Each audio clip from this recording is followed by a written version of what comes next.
Hi, it's April. I have a few thoughts this morning on random things.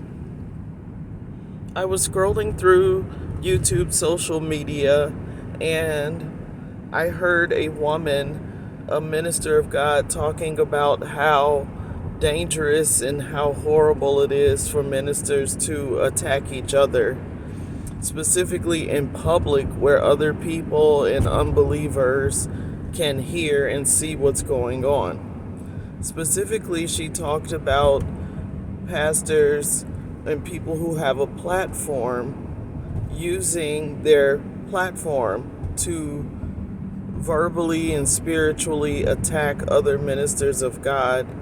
And these things happen out of wanting to control situations and the spirit of witchcraft, which is manipulation and all of that sort of thing. So the spirits involved seem to be witchcraft and jealousy.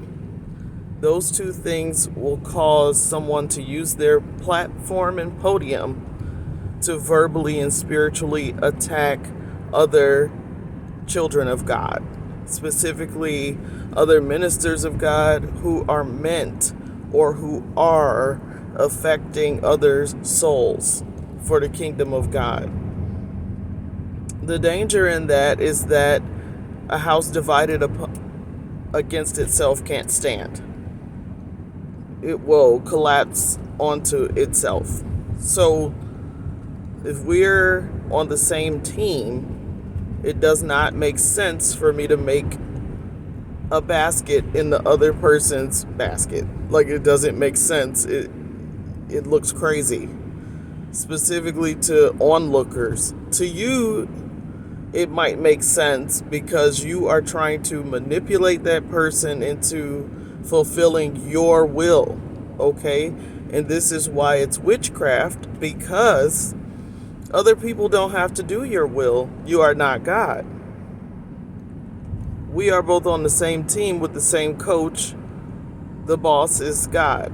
So, when it comes down to, for instance, okay, when Michael Jordan was on the Bulls team, right? I know I'm dating myself here, but just hear me out.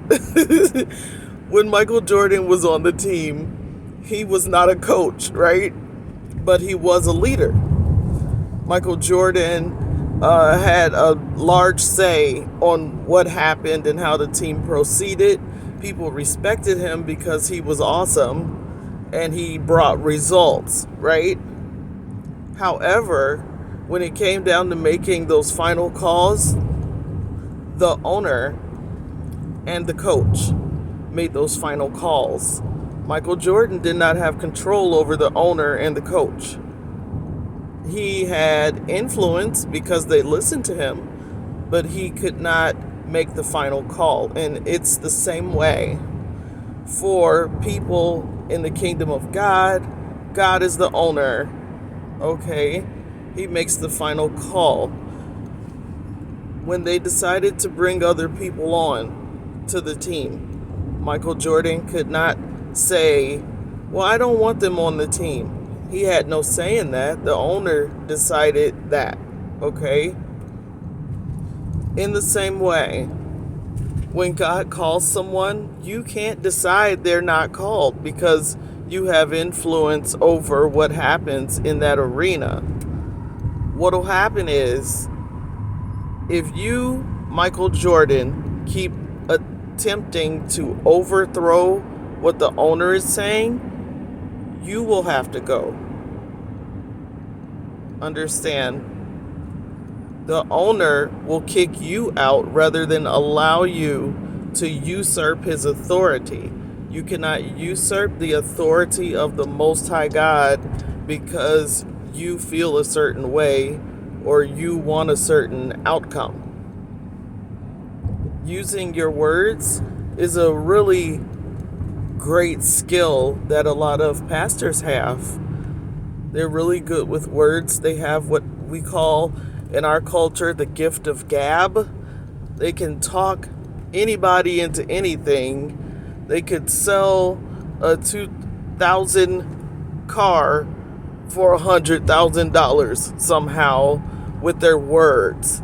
And having that kind of power is great, but it's a double-edged sword, because if you use your words to manipulate people into doing your will and it's against the will of God, you're going to have a problem. Okay? And that problem is that God resists the proud. He resists the proud.